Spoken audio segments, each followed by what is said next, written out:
Hello, everyone. My name is Dustin Schwab, and I am a career development specialist here at Opportunities for Ohioans with Disabilities, which we refer to as OOD.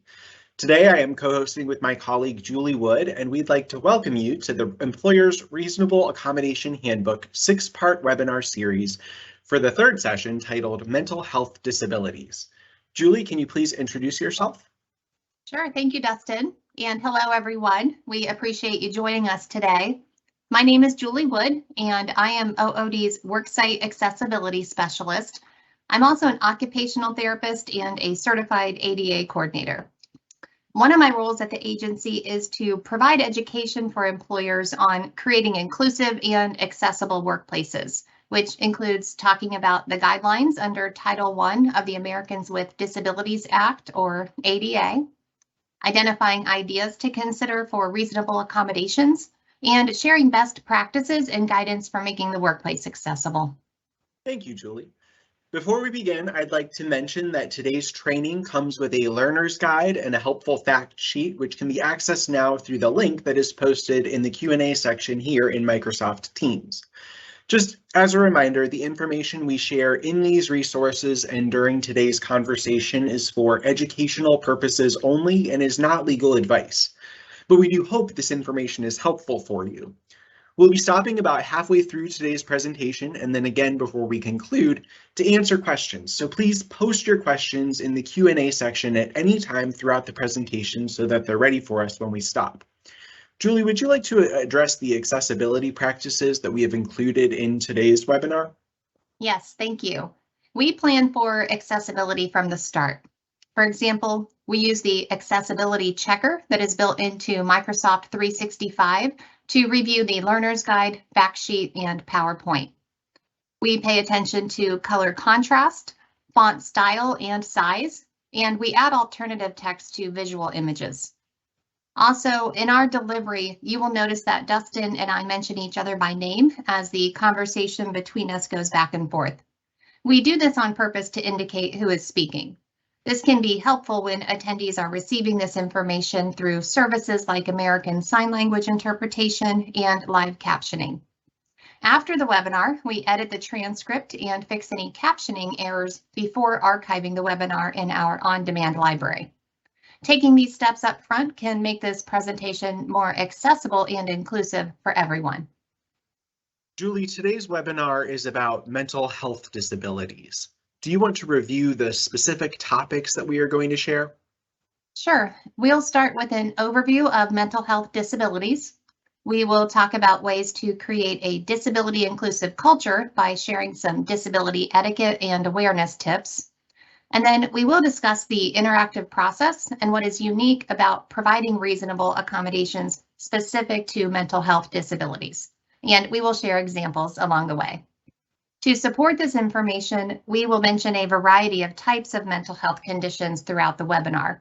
Some of these may be repeated as examples to educate and inform employers of the best practices for fostering inclusive workplaces and providing reasonable accommodations. Julie, before we get into some of that content, I want to make sure that we are on the same page about some of the terms that we are going to use and some terms that are common. We're primarily going to use the terms mental health condition and mental health disability. Are they the same thing? And what about mental illness? Dustin, to create our webinars, I research information from a variety of resources, and you are right. There are various terms used for the same topic. One of the resources we cite is NAMI, which is the National Alliance on Mental Illness. NAMI provides an overview, statistics, and information about many conditions. They use the term mental illness as an overarching category and then use the term mental health condition when describing the individual conditions organized under the category of mental illness. For example, obsessive compulsive disorder is a mental health condition. We are presenting information today related to the ADA, which recognizes certain mental health conditions may rise to the level of a mental health disability according to the ADA's definition of disability. So we will use the terms mental health condition and mental health disability interchangeably. Thank you, Julie. Throughout the Employer's Reasonable Accommodation Handbook series, we have shared success stories of former OOD participants. And the first story that we have today is about Jeff and was published in the OOD Works newsletter on February 19th, 2021. Jeff has depression and anxiety. According to him, his disability made it difficult to handle stressful situations such as school and finding a job. Regardless, he earned a Doctor of Pharmacy degree in 2018. Dustin, Jeff said he was interested in pharmacy because he found medications and their ability to help people fascinating. In November 2020, Jeff was hired by PharMerica in Cincinnati, Ohio. He said his job can be challenging, but he is glad to be working as a pharmacist. He also said, just because we have this diagnosis doesn't mean we can't succeed in life.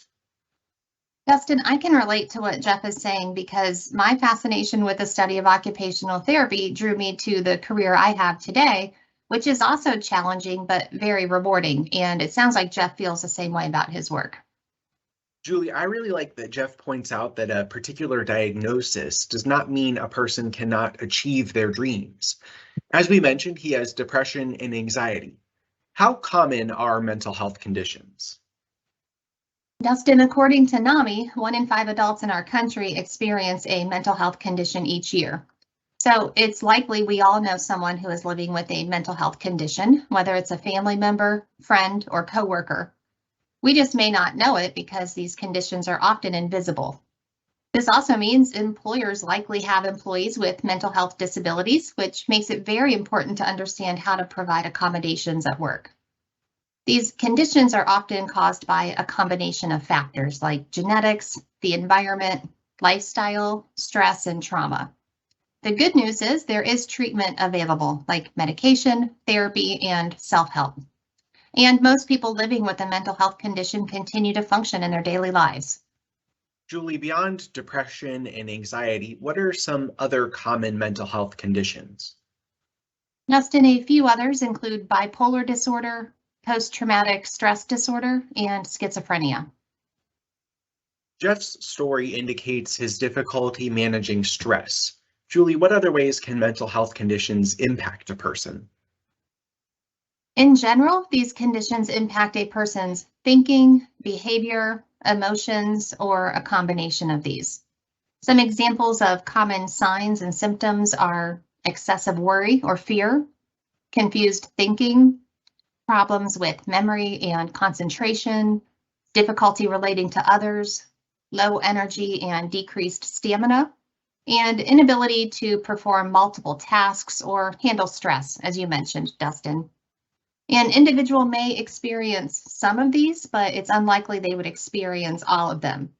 No two people experience the same condition the same way or to the same severity. And Dustin, people with and without disabilities also have unique abilities, strengths, and skills. Right, so how a person is impacted by the disability in the workplace will be unique. Julie, how might these signs and symptoms affect a person's work? Dustin, it's important to know that a person with a mental health disability or any kind of disability may not experience a limitation at work or may not experience one until a barrier presents itself. The types of limitations a person with a mental health disability may experience include learning, thinking, concentration, memory, and interacting with others. How these may show up in the workplace is being late for work, missing deadlines, experiencing a decrease in productivity, having trouble focusing in noisy areas, difficulty concentrating on large projects, experiencing fatigue related to a change in medication, difficulty prioritizing multiple tasks, or limitations with handling stress. There are ways to overcome these by providing reasonable accommodations, and we will share some ideas later in the webinar. Okay, Julie, this brings us to our next story. This story is about Anthony and was included in the OOD Works newsletter on February 4th, 2022. Anthony has a substance use disorder, and when he found himself in jail, he realized he was at a turning point in his life. He chose to participate in a drug court program and with OOD Jobs for Recovery to find a job. He started working at Grand River Rubber and Plastics as a Grand River bayonet operator. In this position, he cuts washers, makes measurement adjustments to products, loads materials into machinery, and enters data.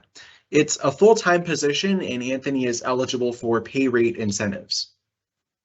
Dustin, Anthony completed the drug court program in November 2021.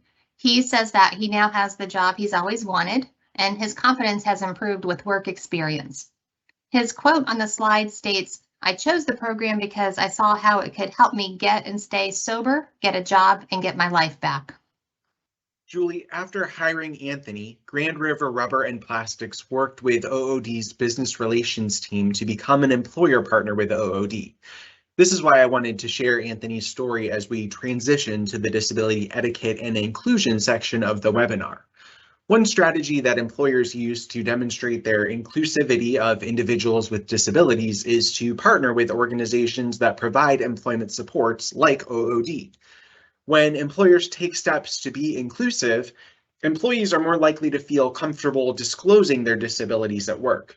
This is important because disclosing a disability can be a difficult choice. Dustin, it's common when a person thinks about disability in general, they think of a particular disability that may be visible or obvious, like one that involves mobility, hearing, or seeing. However, most disabilities are not obvious. They're what we call invisible, and mental health disabilities fall into this category, along with conditions like diabetes, dyslexia, and arthritis. When a disability is invisible, the limitations a person may have or the barriers they may encounter at work may not be obvious either. So no one knows the person has a disability unless they choose to disclose, which is a personal decision, and there are reasons people may not want to disclose. People may fear others won't believe they have a disability, or they may be concerned the stigma that can exist about mental health conditions will negatively impact the employer's decision to hire or promote them. And sometimes a person might worry that confidentiality won't be kept and their colleagues will know they have a disability. So individuals may feel more comfortable to disclose and ask for an accommodation when an employer has been intentional to foster an inclusive environment. This can also be beneficial for the employer because it makes it easier to provide an effective accommodation, so employees have what they need to be successful at work. Julie, what other strategies can employers use to demonstrate that they are inclusive, including ways that may be relevant for individuals with mental health disabilities? Dustin, most of the ways employers can foster this type of culture is the same for all disability types. For example, having a policy on how to handle reasonable accommodation requests and training all employees on this policy is a great step. To support this, it's helpful to make it easy for a person to make a request by posting a reasonable accommodation statement in key areas like applications, job descriptions, and in invitations for interviews, onboarding, and trainings. Another strategy is to include images of people with disabilities in marketing materials and on websites and career pages, and include topics and stories related to disability in employee newsletters. One idea related to mental health disabilities is to recognize observances like Mental Health Awareness Month in May and include education for all employees on mental health and ways to eliminate the stigmas that can exist. Also, some employers are creating mental health friendly workplaces, and we will share a few resources to support this at the end of the webinar. Julie, you mentioned educating employees on ways to eliminate the stigmas that can exist with mental health conditions. We know that all individuals are unique, including individuals with mental health disabilities. Therefore, stereotypes about mental health disabilities do not apply to all people with these conditions. Do you want to bust some myths about these stigmas? I can share the myth and then maybe you can provide the fact. Let's do it, Dustin. Okay, so the first myth is that people with mental health disabilities are unpredictable or even violent. Dustin, most people with mental health conditions are not violent. Only 3 to 5% of violent acts can be attributed to people living with a serious mental health condition. In fact, People with severe mental health conditions are 10 times more likely to be victims of violent crime than the general population. Most people with mental health conditions are active and productive members of their communities. Julie, there's a myth that people with mental health disabilities cannot tolerate the stress of working, even if they are managing their conditions. Dustin, employers who employ people with mental health disabilities report good attendance and job performance, as well as motivation and longevity equal to or greater than other employees. How about the myth that mental health disabilities are caused by a character flaw or personality weakness, or that a person with a mental health condition can snap out of it if they try hard enough? Dustin, mental health conditions are real health conditions like any other condition. They can be a result of genetics or caused by factors like physical illness, trauma, and abuse. These conditions have nothing to do with being lazy or weak, and often treatment is needed to manage symptoms. As we mentioned, treatment is available and many people recover completely.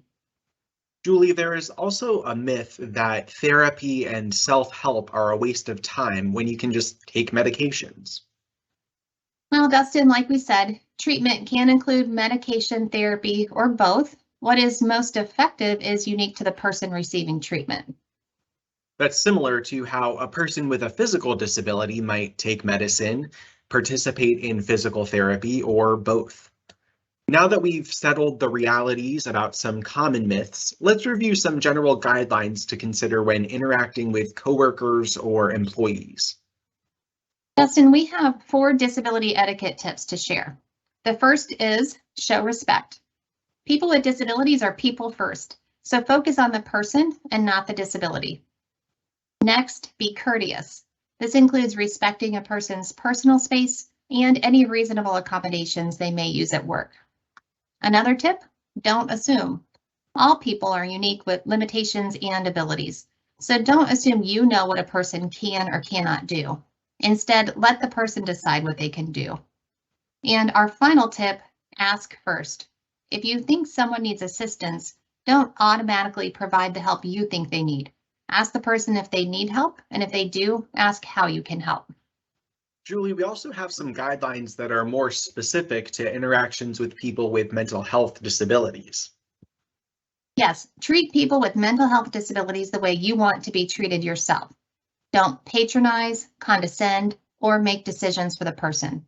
Don't make assumptions about what a person wants, likes, or needs.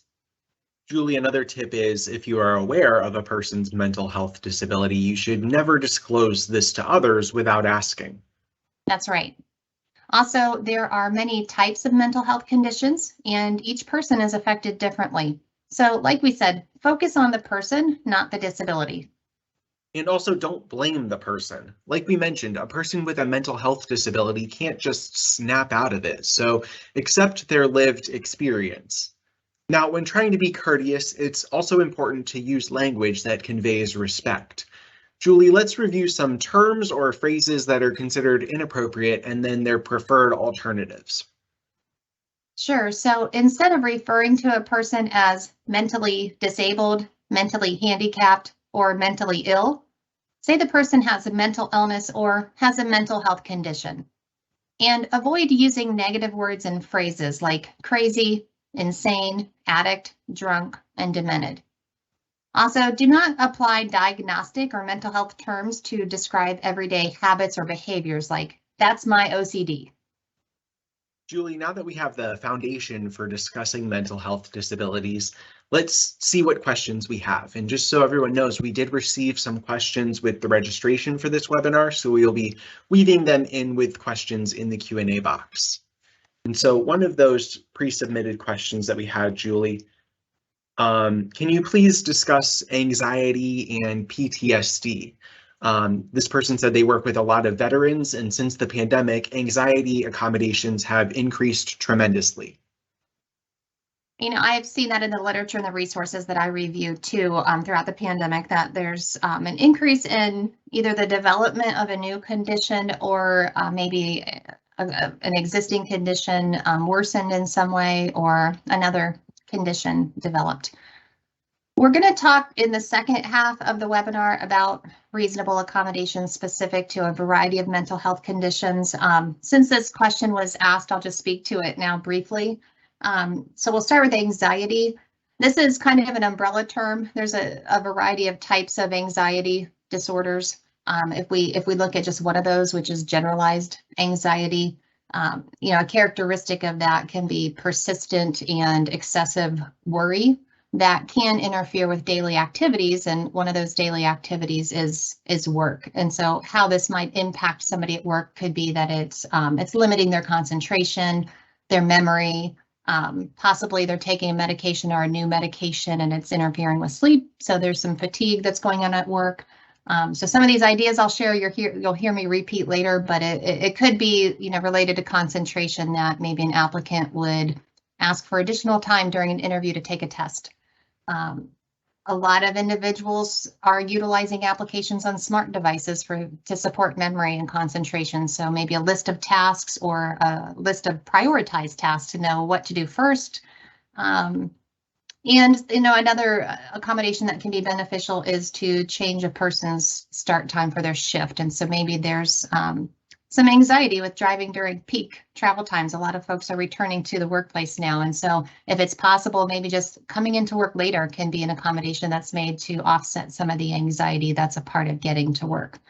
PTSD is post-traumatic stress disorder, and this is a trauma-related disorder. Certainly, both of these conditions are going to impact individuals uniquely, and so it's always important to remember to talk with the person about how it's impacting them at work, and to remember that the solution really will be unique to that person. Something common, excuse me, with PTSD is that a person might experience something that would trigger their anxiety. This could be a noise, could be lighting, could be a smell, could be the stress of the work environment. So you'll hear us talk about this again later, but one way to offset the distraction of noise, or if it's a trigger, is to relocate a person's workstation away from those high traffic areas, or provide noise canceling devices like earbuds or earphones. If we're talking about stress, an accommodation could be just to modify the break schedule so a person is able to take breaks as needed to manage their symptoms. A person may need to go to a private area and perform breathing exercises to manage their stress. So those are just some quick examples. For the employer partners out there, remember, you can always contact me. We can do worksite accessibility consults. We can talk about some of these limitations related to disabilities in your specific workspace and ideas that might be tailored more towards the environments that you have. Awesome. Thank you, Julie. A question did come in the Q&A box. Do you have any suggestions for how to handle a suspected mental illness in the workplace based on a dramatic change in behavior? That's a great question, and we want to be very careful in the workplace when we do not know a person has a disability. If we see a change in behavior and we suspect there's one, we still have to be careful on how we approach that. And so if you're noticing a difference in work performance or conduct, a conduct rule is being on time for work. So that could be an example of somebody's coming in late. You could just reference the low performance, or you could reference the conduct rule that's maybe being broken, and start there with the conversation and ask, how can I help? Like, I noticed you've been coming into work later than normal, and that's not a pattern you've had before. Is there something that I can do to help? And then leave it a simple question like that. And the person, if they're ready to disclose, they're ready to share that with you and ready to look at an accommodation that might help them feel comfortable to do that. So that's one suggestion. Great. And then kind of a comment that we got. Sometimes the challenges might be that the employer is agreeing to the accommodation when it is reasonable, but they do not want to. So I'm not sure if it's the employer that is not wanting to, or if the employee is not wanting the accommodation that the employer has selected that's effective with that question. Yeah, so I guess, do you want to expand on that maybe a little bit? If the employer agrees to an accommodation and it's not the accommodation the individual prefers, the employee prefers, how does that work? Yeah, so the guidance from the Equal Employment Opportunity Commission says that employers are responsible to provide reasonable accommodations that are effective. And that could be a variety of solutions. So employers are not expected to provide the accommodation solution that might be the individual's first choice. The guidance does suggest you consider the preference of the employee, but ultimately the employer can choose. And it also says in the guidance that the individual can refuse the accommodation. They have the right to do that, but individuals with disabilities are expected to be able to do the job, do the essential functions of the job, just as you have quality or you have standards for everybody for productivity and quality. So if without the accommodation, they're not performing the job, you still could address the low performance consequences that you would. So that's a quick answer to that if we're answering the question the way we think it's being asked. Yeah. If the person who asked that question, if that's not what your question was and you want to clarify a little bit, feel free to put that in the Q&A box as well. So I think we have time for one more question before we get back to the second part of the webinar.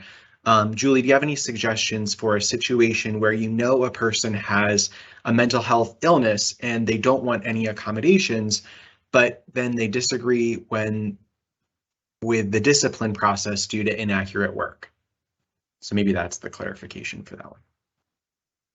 So the ADA guidance from the Equal Employment Opportunity Commission says individuals with disabilities are expected to be qualified to do the job's essential functions. So if a person needs an accommodation to do that, that's when we go down the road of the interactive process and we figure out what that solution is and we implement it. If the individual does not want that accommodation or any accommodation, they still are expected to perform the job as we just said. And so employers are able to apply the consequences for low performance. If this becomes tangled, I just would recommend that you refer to the guidance of the EEOC and you talk to your legal team at your organization on how to best handle that in your environment. Great, thank you, Julie. So I think the clarification we got for the earlier question is that the employer doesn't want to make the accommodation. So the challenge is that the employee requests a reasonable accommodation and then maybe the employer doesn't want to make that accommodation.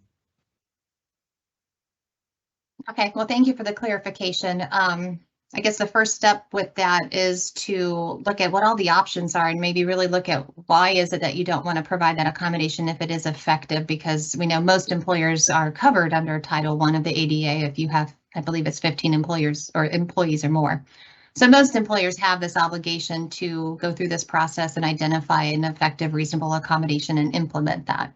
If there's something about the particular accommodation that the employer's not wanting to implement, it would be interesting to understand what that barrier is and find out, is there another solution that is effective, that's more suitable for this work environment? So I don't want to make an assumption about why the employer doesn't want to provide this, but if there's some kind of barrier, could we talk through that barrier, or is there another accommodation that just fits better with the employer's environment?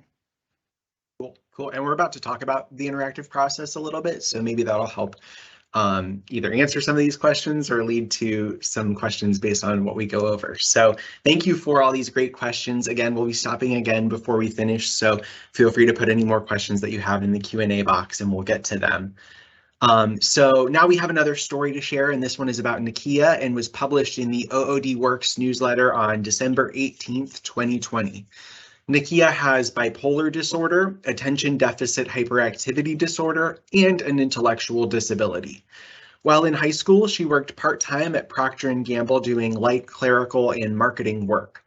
Nakia lived in foster care and wanted to obtain a full-time job by the time she could no longer receive those services.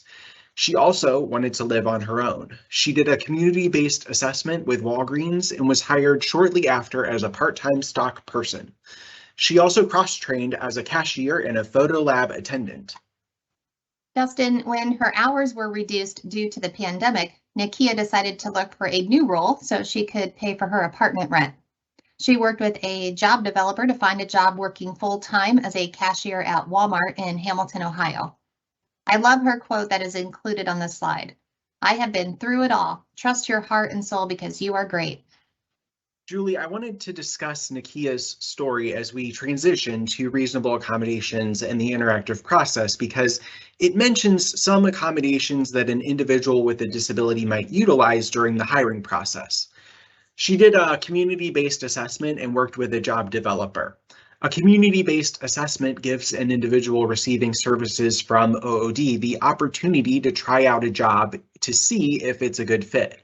And job developers help individuals with disabilities navigate the application and hiring process. Some people benefit from job developers accompanying them to interviews and helping to initiate the interactive process, which, as we have discussed, begins with a request for a reasonable accommodation. Dustin, that's right. So before we talk about the request for an accommodation, let's quickly review a few key terms. A reasonable accommodation is a change in the way something is customarily done to enable an individual with a disability to compete for a job, perform a job, and enjoy the privileges of employment. We talked about how a disability-related limitation at work can be overcome through using a reasonable accommodation, and that not all people with disabilities need an accommodation. However, when an accommodation is requested, the employer is expected to begin the interactive process quickly, which is the collaborative process described by the ADA, where both parties work together to identify and implement an effective solution. Okay, Julie, let's talk about requesting a reasonable accommodation. Well, it's helpful to remember a request can be made at any point during the hiring process or employment, including during a low performance conversation. A person may not need an accommodation until a barrier presents itself. And so because of that, a person isn't required to know they need an accommodation and ask for it at any certain time. The ADA intended for it to be easy to make a request. And so a person just needs to communicate they need a change at work related to a medical condition or a disability. That's enough for an employer to be on notice that they've received a request for an accommodation. The person can use plain language, so the request doesn't have to reference the ADA or the term reasonable accommodation. A person can make a request using their preferred form of communication, like an in-person conversation, an email, or a phone call. And Dustin, a request can come from another party, like a family member or a medical provider. Julie, that's helpful. What examples do you have related to a mental health disability? Dustin, I have some examples I modified from the EEOC, which is the Equal Employment Opportunity Commission. First, an employee tells his supervisor he needs time off work because he is depressed and stressed. This is a request for a reasonable accommodation. Next, an employee provides her employer with a note from her treating doctor that states she needs a flexible schedule so she can attend weekly therapy appointments. This is a request for a reasonable accommodation. And another example is an employee tells her supervisor she is having difficulty getting to work on time due to a new medication she is taking. This is a request for a reasonable accommodation. Now, Julie, can you remind us of situations where an employer is permitted to ask an employee whether a reasonable accommodation is needed, even if the employee has not requested one? Sure, the guidance says an employer may ask an individual if they need an accommodation when they know the employee has a disability and they can reasonably believe the employee may need a reasonable accommodation. As we discussed before, often mental health disabilities are invisible. And so an employer would know an employee has a disability if the employee has previously disclosed this information to the employer. Okay, Julie, let's talk about what might be unique about navigating the interactive process with employees or applicants with mental health disabilities. How about we start with documentation? That's a great place to start, Dustin, because after an employer receives a request and begins the interactive process, they customarily decide whether they need documentation and whether they are permitted to ask for it. The ADA says employers are permitted to verify a person has a disability. And so if the disability is obvious, employers don't need documentation to verify this and are not permitted to ask for it. However, when the disability is invisible, as is often the case with mental health disabilities, the employer can ask for documentation to verify the disability. Once that step is complete, employers then determine the need for the accommodation. The same rule applies here. If the need for the accommodation is obvious, the employer does not need documentation and is not permitted to ask for it. However, if the need for the accommodation is not obvious, the employer can ask for documentation to verify the need. In the case of a mental health disability, the disability itself and the need for the accommodation are often invisible, and the employer is then permitted to request documentation. For example, we mentioned an employee who asks for time off because he is depressed and stressed. In this example, because the disability is not obvious, the employer may ask the employee for documentation from an appropriate professional verifying the disability.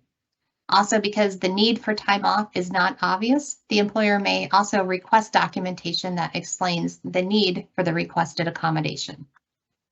Julie, what guidance do you have for employers to help them get the information they need from a professional like a mental health provider to verify the disability and the need for the accommodation?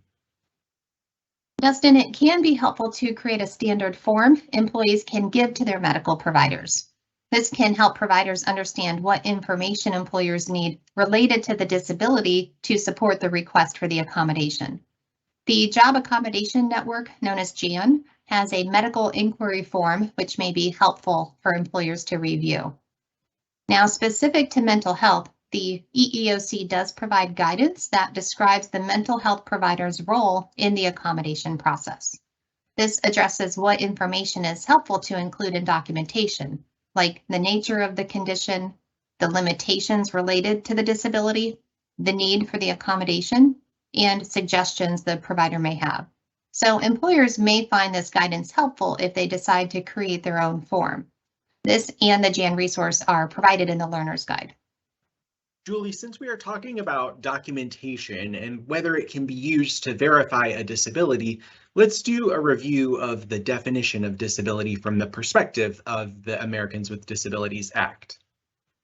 Sure. The ADA defines disability as a person who has a physical or mental impairment that substantially limits one or more major life activity.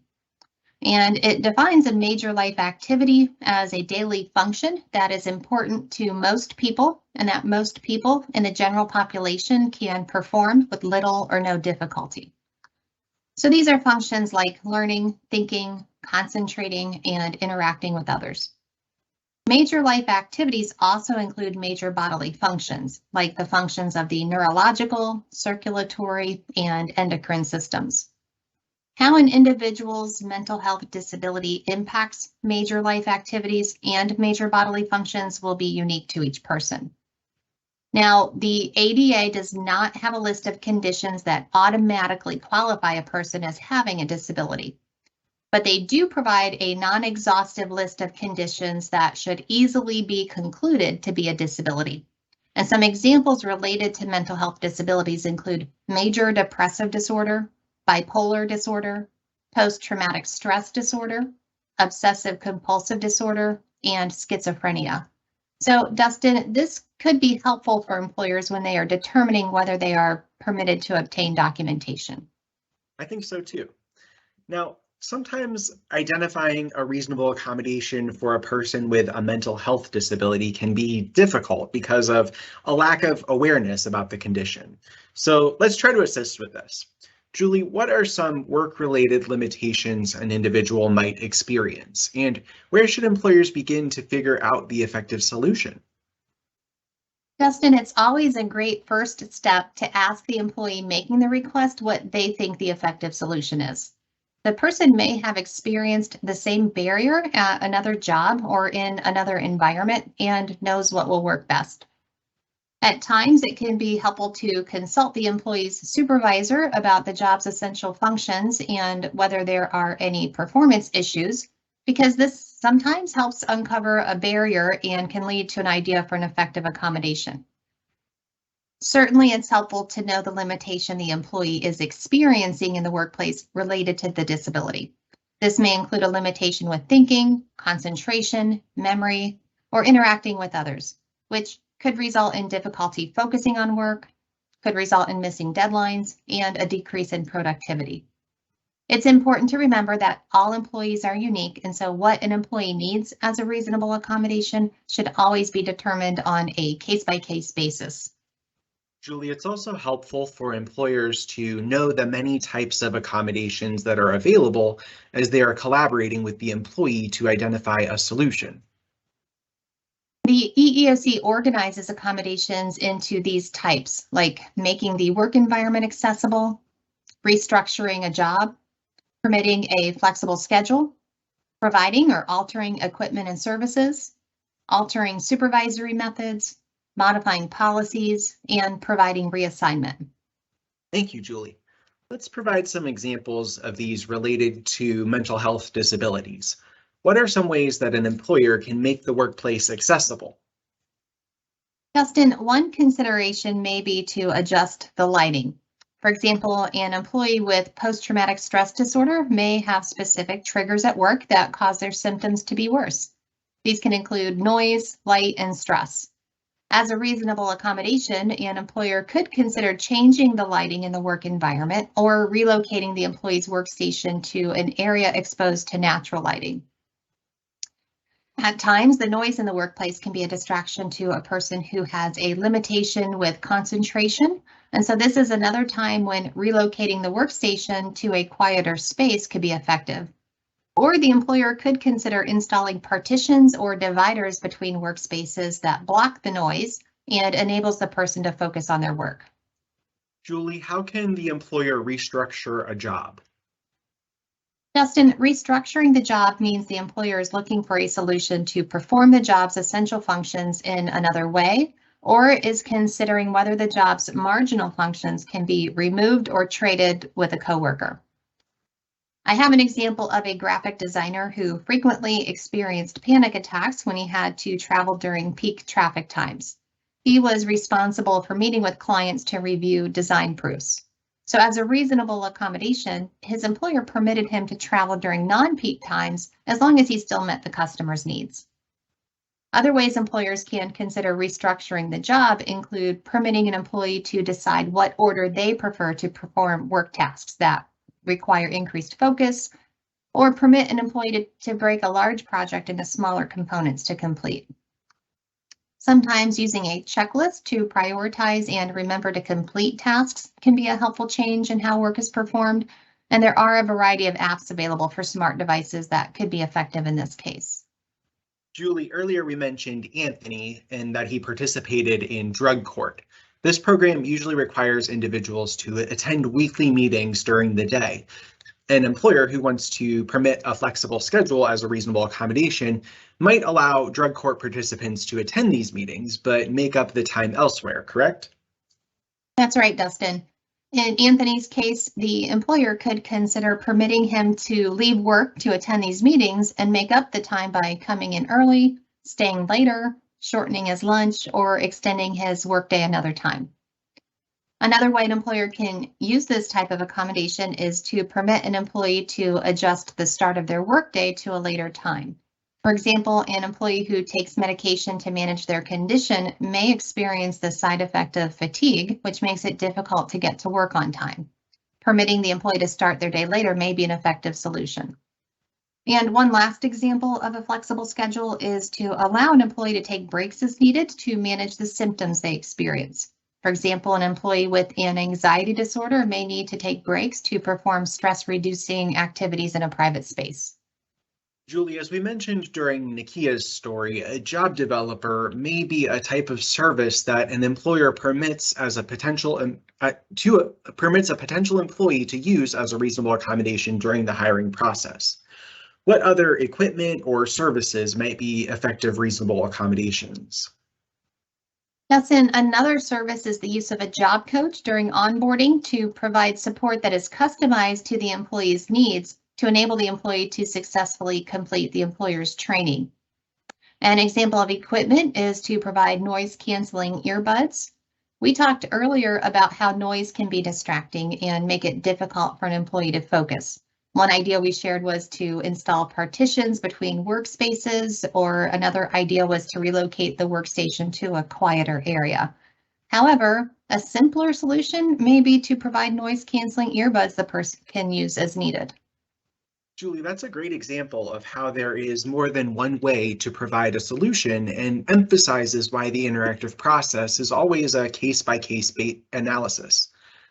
Some work environments may not be able to install partitions between workspaces, but can provide something like noise-canceling earbuds. That's right. So one last example I'll share is a smart pen, which is a device that operates like a pen, but has a built-in recording device that stores the audio it hears, which can then be uploaded into a computer as written notes to be referenced later, edited, and shared. This can be a helpful accommodation for an employee who experiences a limitation with memory. Julie, how might a supervisor alter their methods as a reasonable accommodation? Employers commonly ask whether they are required to change a person's supervisor as a form of reasonable accommodation, and the answer is no. However, altering a supervisory method is a form of reasonable accommodation. What this can look like is adjusting how a supervisor communicates information, like assignments or instructions. These communications may need to be delivered in the employee's preferred format, like following up an in-person meeting with a written summary of the important points. Or for an employee who has limitations with memory, the supervisor may need to alter how often they meet with the employee to provide guidance and feedback. For example, maybe it's customary to meet at the beginning of the week to discuss the workload, but this needs to be altered to meet daily. Julie, our last accommodation type is to modify a policy. What policies might the employer modify for a person with a mental health disability? Dustin, an employer may have a policy that employees cannot have food or drinks at their workstation. However, this may need to be modified so an employee who needs food or a drink to take with medication at scheduled times can do so. We talked about using the service of a job coach during onboarding for a new employee, and at times this may mean an employer needs to modify their training policy as a form of reasonable accommodation to permit this service to be used. And one final example is modifying an attendance policy to permit an employee to use their accrued vacation time on an unscheduled basis when they need time off to attend appointments and treatments related to their disability. Julie, a lot of the reasonable accommodations we discussed are implemented when an employee is hired. As we mentioned, Nakia utilized a community-based assessment to try out her job at Walgreens and demonstrate her skills before she was hired. Do you have any other ideas of reasonable accommodations for the hiring process? Dustin, I have two examples I'd like to share. The first is a nurse with an anxiety disorder who applied for a promotion and has been invited to interview for the position. Based on previous interviews, she knows her symptoms increase when she is in close quarters with several people. So she requests a larger space for the interview and a limit of 2 interviewers in the room as a reasonable accommodation. The other example is an applicant who requests to bring her emotional support animal with her to the interview to mitigate symptoms related to her mental health disability. As a reasonable accommodation, the employer modified a no animal policy to permit the applicant to attend the interview with her animal. Julie, what should employers remember about confidentiality when it comes to the reasonable accommodations an employee utilizes? Dustin, the guidance from the EEOC indicates the information you receive related to a disclosure of a disability, a request for an accommodation, and from facilitating the interactive process should be kept in separate medical files that are stored apart from general personnel files, whether they are stored electronically or in physical filing cabinets. The guidance also indicates when certain information may be shared with designated parties. For example, employees who work in IT or facilities are permitted to know what is necessary to facilitate accommodations effectively. And supervisors often need to know about an accommodation so they can help facilitate it or be aware of it, like when an employee is receiving a flexible schedule. However, these parties are not permitted to know details about the disability type or the related limitations. Julie, we've addressed how mental health disabilities are often invisible. However, some of these accommodations we have talked about are not.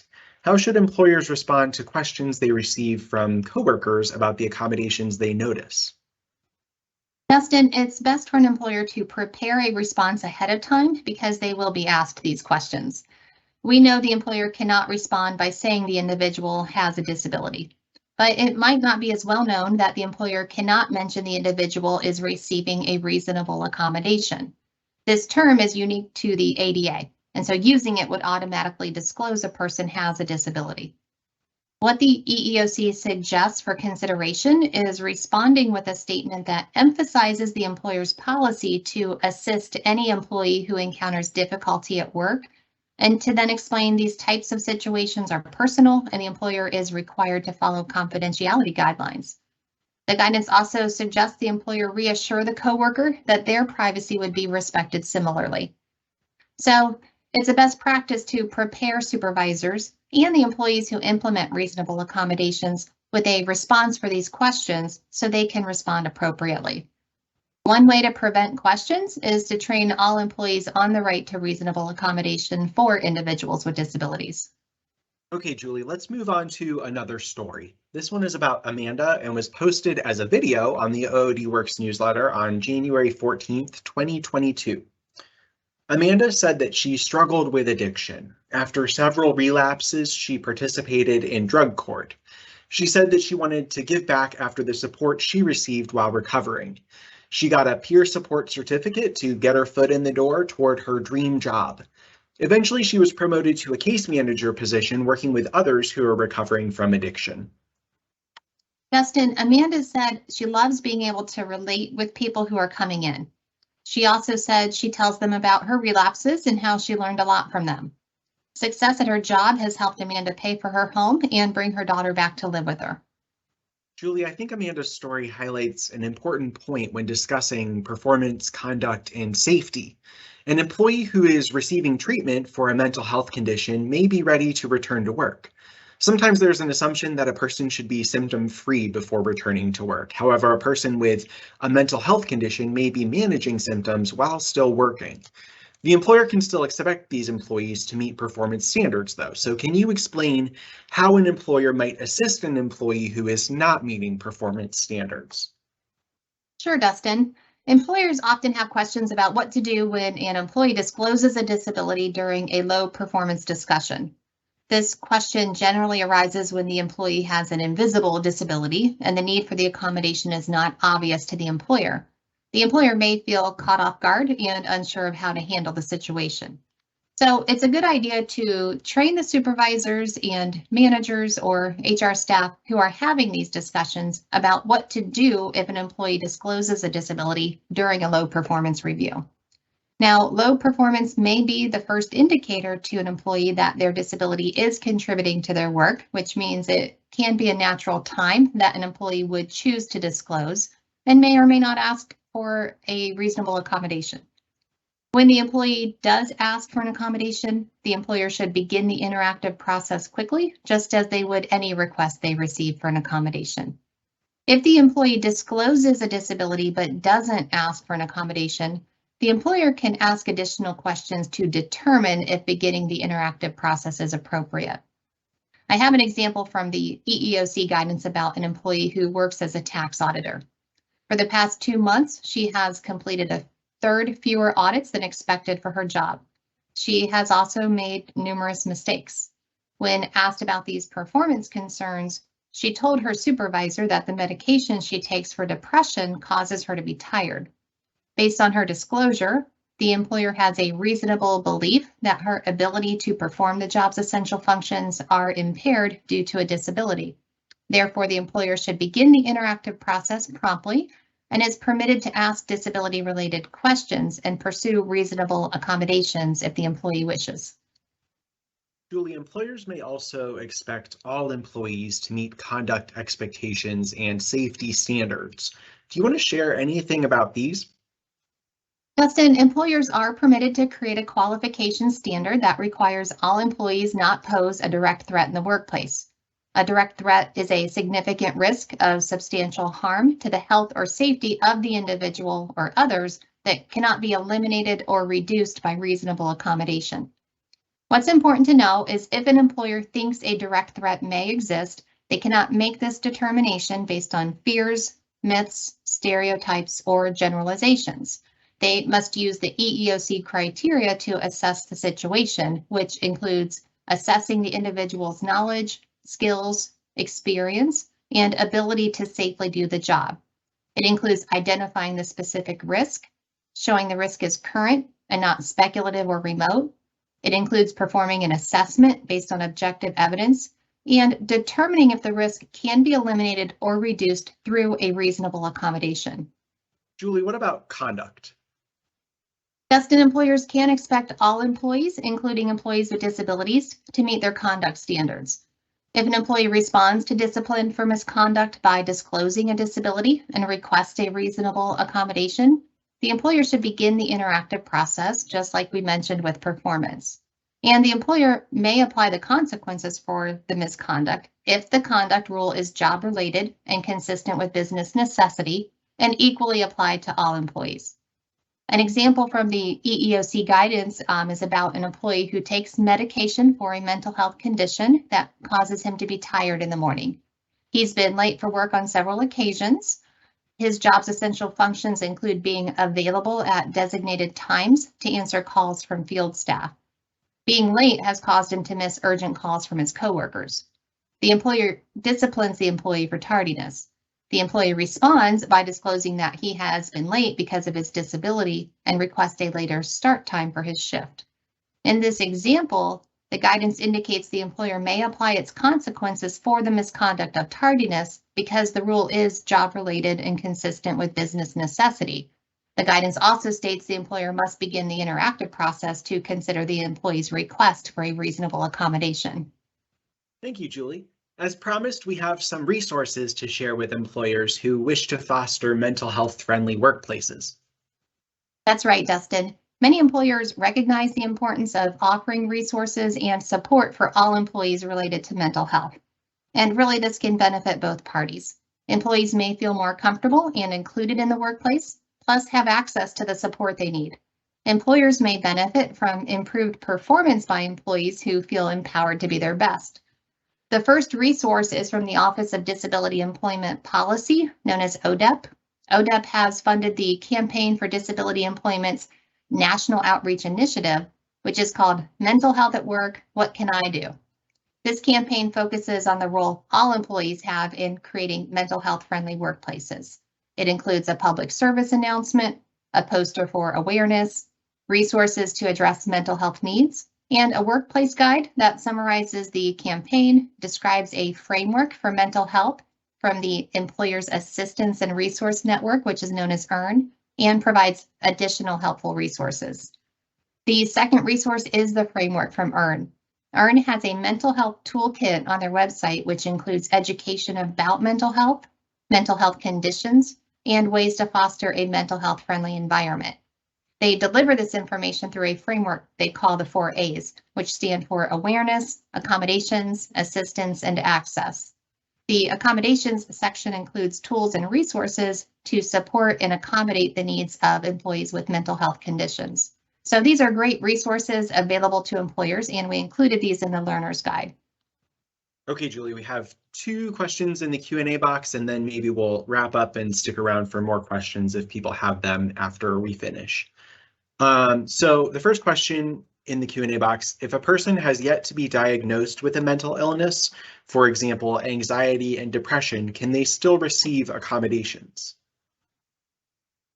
That's a good question, and I think that's probably common because it's important to remember we can acquire conditions at any point. We talked about how during the pandemic, some people acquired a new condition, and so as an employer, as you're in this interactive process, you want all your employees to succeed. So as you're talking about getting the documentation, maybe the person still needs to take the time to go to the doctor to get the diagnosis to establish that this is a disability, but go ahead and ask what you can do. Some of these accommodations we talked about are simple to implement. They don't cost anything.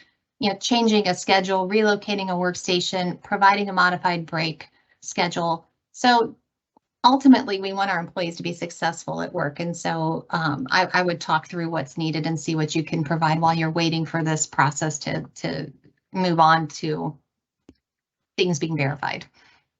Great, thank you.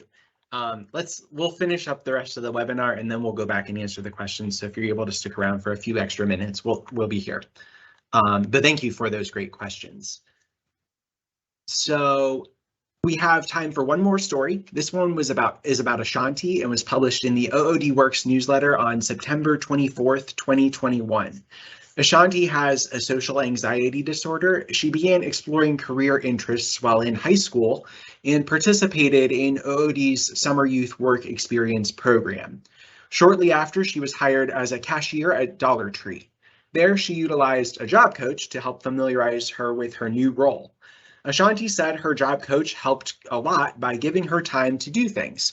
She said she also helped me with the reality of what the world is like and took the time to talk to me about things. After Ashanti finished high school, she began working at Speedway. Her quote on the slide states, "The job experience has helped me a lot, and I am very grateful to have gotten to do it. Thank you so much." So on that successful note, Julie, what thoughts do you have as we conclude today's webinar? Dustin, as we discussed, mental health disabilities are often invisible, which means we don't know a person has a disability unless they choose to tell us.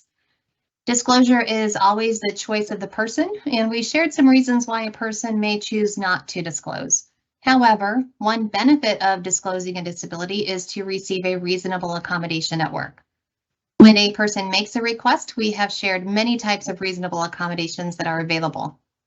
We also talked about ways to foster a workplace culture where employees feel comfortable to ask for what they need to be successful at work, which included resources to create a mental health friendly environment for all employees. I certainly hope this information is helpful for you, and I appreciate all of you joining us today. A big thank you to my co-host Dustin and our entire team that make these webinars possible. Thank you, Julie, and thank you all for joining us. As a reminder, please remember to submit the training evaluation to receive HRCI or SHRM credit or a verification of attendance for CESP.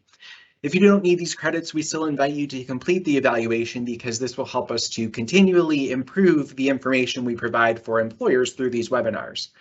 We'll be posting a recording of today's presentation and we'll forward that link to you at a later time. So if you're not able to stick around for the rest of the questions, then you might want to check out that recording. And I'd also like to announce that our next webinar will be October 19th, 2022, with our fourth webinar in the Employer's Reasonable Accommodation Handbook titled Neurodiversity at Work. So please be on the lookout for that announcement. We'd love to have you join us again. Thank you and see you in October. Okay, Julie, are you ready for some more questions before we leave today? I am, Dustin. So one of the questions in the Q&A box as it's written says, it seems that mental health issues are the new go-to reason for poor performance. New conditions are put forth all the time. How do you objectively deal with these issues but keep the department or agency's mission on the forefront? I would say rely on the interactive process like you do for any request for an accommodation. At the start of the webinar, we explained that 1 in 5 adults in our country experience a mental health condition during the year. We also said that there was a rise in these types of conditions during the pandemic. And we mentioned that low performance can be a person's first indication that there is now a barrier in the workplace and it is impacting them at work. And so whenever it happens that you receive this request for an accommodation and a disclosure of a disability, begin your interactive process and rely on the process. The process says that you can get documentation to verify a disability exists when it's not obvious.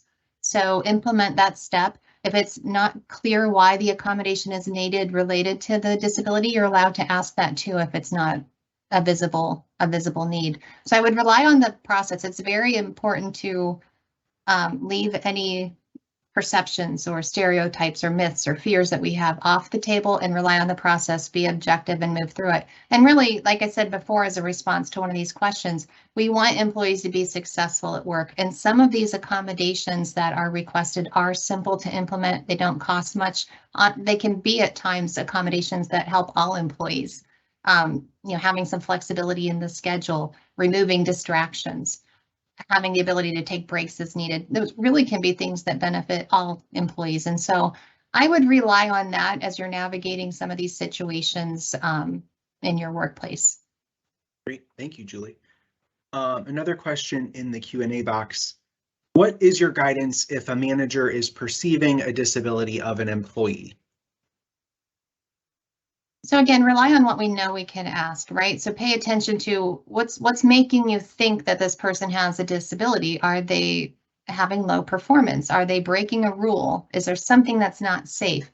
We have guidance from the EEOC on how to navigate these in a way that protects an employer from asking what might be perceived as a disability related question when you're not yet permitted to ask that question. So, just asking, keeping the question objective to what you're noticing is happening that's making you think something might be going on. So is it low performance? Is it being late for work? Have the conversation about that objective component you're noticing and then say, how can I help? And if there's a disclosure of a disability or you think there's a disclosure of disability, talk with your HR team about when do you maybe refer that person on to begin the interactive process.